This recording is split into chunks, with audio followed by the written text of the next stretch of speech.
जय जिनेन्द्र पंडित जी।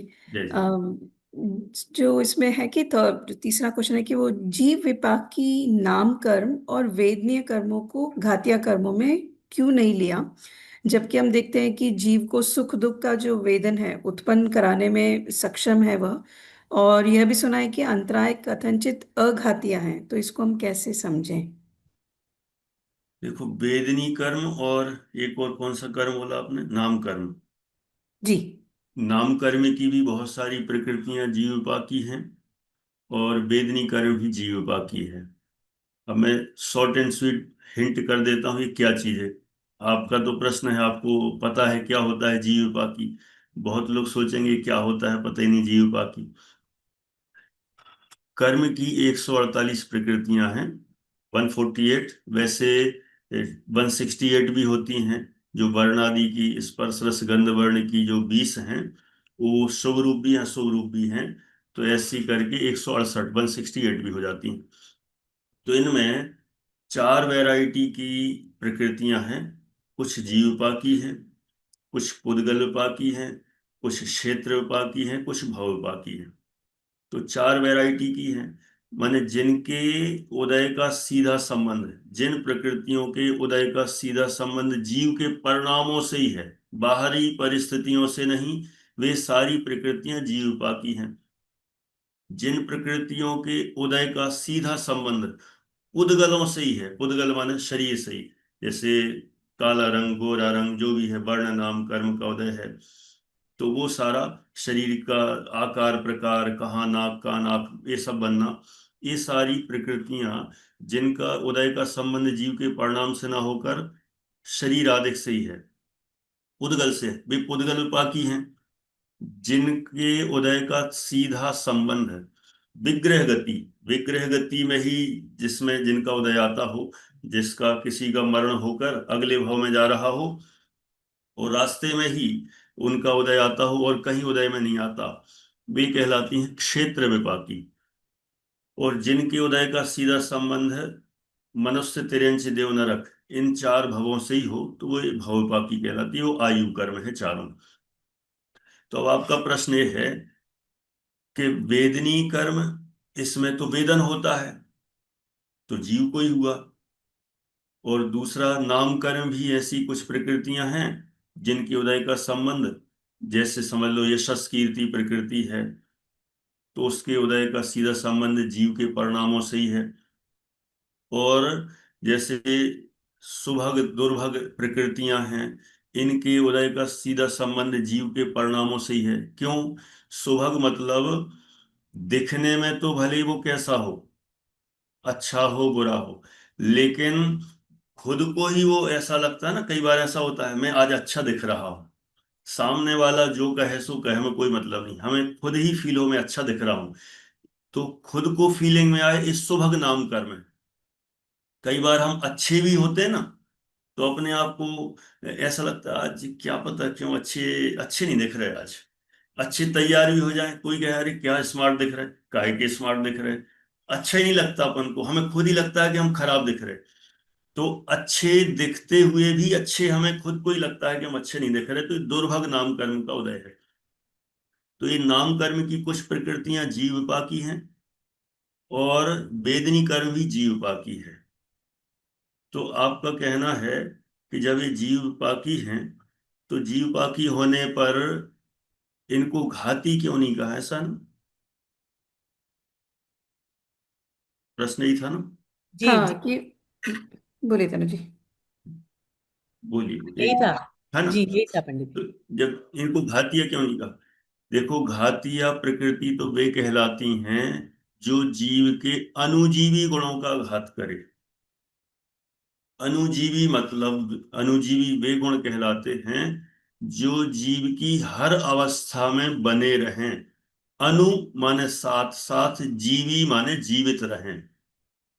चाहे निगोद में जाए तो, अन्य मनुष्यादि पर्यायों में आए तो, सिद्ध अवस्था में जाए तो, किसी ना किसी रूप में उनका आंशिक, आंशिक भी शक्ति है, वो जीवित रहती है, बनी रहती है। शुद्ध अवस्था हो अशुद्ध अवस्था हो, वे कहलाते हैं अनुजीवी गुण। जैसे ज्ञान है, ज्ञान वह हमेशा बना ही रहता है, चाहे निगोद में हो, चाहे मनुष्यादिक में हो, चाहे सिद्धों में हो। ऐसे ही अनुजीवी गुणों में एक गुण और है प्रमुख, सुख गुण। सुख भी किसी ना किसी रूप में बना है, भले ही वो उसका मोहिनी कर्म का कितने उदय हो, लेकिन वो आंशिक रूप में अपनी सत्ता का ज्ञान करता रहता है। भले ही वो अतीन्द्रिय सुख ना हो, जैसा भी हो, लेकिन वो बना रहता है। तो यहाँ आते हैं जो जीव के अनुजीवी गुणों को घाते। तो जो नाम कर्म की प्रकृतियां हैं, वेदनी की प्रकृतियां हैं, ये जीव के ज्ञान सुख आदि गुणों का घात नहीं करती। इनका घात तो मोहिनी कर्म ही करता है मुख्यता से। मैन मोहिनी है, और उनके सपोर्टर तीन कर्म और हैं, ज्ञानावरण, दर्शनावरण और अंतराय। मुख्य मोहिनी और तीन सपोर्टर, ये ही जीव के अनुजीवी गुणों का घात करते हैं, इसलिए इनको ही घाती कहेंगे। अब आप कहोगे कि वो नाम और वो वेदनी भी तो जीव के सुख गुण का घात अथवा ये सब करते हैं ना। वे तो तब करते हैं जब मोहिनी बचा हो। मोहिनी नहीं होगा तो वे कुछ नहीं करते। माने मोहिनी के बल पर भी काम करते हैं। मोहिनी नष्ट हो जाए तो भी कुछ नहीं, जरी जेवरी कहते हैं ना, जली हुई रस्सी के समान है, राख के समान है। तो एक्चुअल में तो मूल है मोहिनी, वही जीव के अनुजीवी गुणों का घात करता है। जब वो रहता है तो उसके साथ ही सारे कर्म हावी हो जाते हैं।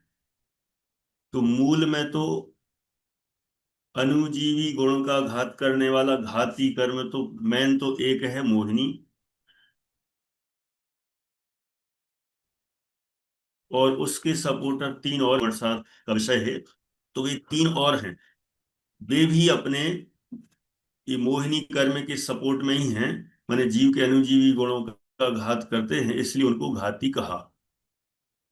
तो फिर अब एक पहला, दो प्रश्न थे इसमें। पहला तो वेदनी और नाम कर्म की प्रकृतियां जीव की हैं, तो इनको घाती कहना चाहिए। घाती नहीं कह रहे हैं, उसका कारण ये है कि उस समय माने असली तो जीव का अनुजीवी गुण सुख ज्ञान सुखादिक हैं, उनका घात करता है मोहिनी, और साथ साथ में ज्ञानावरण दर्शनावरण अंतराय। अन्य कोई भी कर्म जो अघाती कर्म है, ये जीव के अनुजीवी गुणों का घात नहीं करते, इसलिए घाती नहीं है। अभी आपको यदि उस पर फिर प्रश्न पूछना हो कर सकते हैं। फिर दूसरे प्रश्न का भी उत्तर देता हूं। अघाती अंतराय कर्म को भी कथनचित अघाती कहा। हाँ, वो इसलिए कहा, एक्चुअल में तो अंतराय कर्म ऐसा है कि वो घाती भी है और अघाती भी है। घाती इस अपेक्षा से है क्योंकि जब तक मोहिनी आदि कर्म विद्यमान है, उनके साथ में है, तो जीव के दान लाभ भोग उपभोग वीर्य, किसी को दान देने की इच्छा है, किसी लाभ की इच्छा है, भोग की इच्छा है, उपभोग की इच्छा है, शक्ति के प्रकट करने की इच्छा है, तो इन इच्छाओं पर उसने रोक लगाई अंतराय कर्म ने, वो करने नहीं देता। इसलिए वो घाती हुआ, क्योंकि जीव की इच्छा है कि मैं दान दे दूं, मुझे लाभ हो जाए, और वो नहीं हो पा रहा है तो उसको भी तकलीफ होती है ना। इसीलिए उसके एक तरह से सुख गुण को ही उसने डिस्टर्ब किया, होने से उसको कथनचित घाती कहा, घाती में ही डाला है। और आपका मूल प्रश्न तो है घाती का नहीं, आपका प्रश्न है कथनचित अघाती में भी डालते हैं। तो अघाती में इसलिए डालते हैं क्योंकि वह डायरेक्ट सीधा सुख गुण पर प्रहार करने में समर्थ नहीं है। मूल में तो ये दान लाभ भोग उपभोग वीर्य, यदि ये नहीं भी करे ना, तो जीव को इससे उतनी तकलीफ नहीं है। नहीं करो ना, दान देने से ही सुख थोड़ी मिलता है। नहीं तो कोई लाभ मिल ही जाए, पहले से ही ऑलरेडी कोई सुखी है, अथवा मोहिनी कर्म नष्ट हो जाए जिसके निमित्त से दुखी हो रहे थे, तो पहले से ही यदि वो सुखी है, तो उसको ये दान लाभ भोग उपभोग भी इनकी कोई आवश्यकता ही नहीं। इसीलिए मूल तो है। अब देखो, दान लाभ भोग उपभोग वीर्य के पहले भी हम चेक करेंगे तो इनको करने की इच्छा, दान, लाभ, भोग, उपभोग, वीर, इनको करने की, दान देने की इच्छा, सब में इच्छा कॉमन है। और इच्छा किसका भेद है? इच्छा सुराग है, राग सुमोहिनी है। माने असली तो मोहिनी ही जड़ है, मोहिनी ही असली घाती, और फिर ये साइड बाई साइड। तो इसलिए अंतराय कर्म को कथनचित आघाती, ये मूल सीधा सुख पर प्रहार नहीं कर रहा है, सुख पर प्रहार करने वाला तो मोहिनी कर्म है। इसलिए अंतराय को कथनचित आघाती में भी डाल। जब 8 कर्मों का क्रम बनाते ना, 8 कर्मों के क्रम में अंतराय को सबसे अंत में डाला है। ज्ञानावरण, दर्शनावरण, फिर वेदनी, फिर मोहिनी, आयु, नाम, गोत्र, अंतराय। जब 8 कर्मों का जब क्रम सेट करते हैं तो अंतराय लास्ट में आता है। घाती अघाती में जब करते हैं तो अंतराय को चौथे नंबर पर डालते हैं, ज्ञानावरण, दर्शनावरण, मोहिनी, अंतराय।